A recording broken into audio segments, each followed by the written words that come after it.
আসসালামু আলাইকুম প্রিয় দিনী ভাই ও বোনেরা। যখন আমরা সমুদ্রের দিকে তাকাই তখন বুঝতে পারি আল্লাহর সৃষ্টির কোনো শেষ নেই। ঢেউয়ের পর ঢেউ আসছে, কিন্তু কোনোটাই নিজের ইচ্ছায় নয়, সবই চলছে মহান আল্লাহ তাআলার হুকুমে।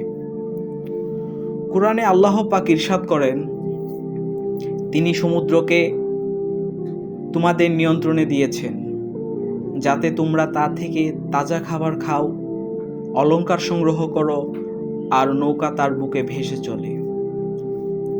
দেখুন, এই বিশাল সমুদ্র যদি আল্লাহর আদেশ মানে, তবে আমরা কেন অবাধ্য হব? সমুদ্রের গভীরতা যেমন অগাধ, তেমনি আল্লাহর রহমতও সীমাহীন।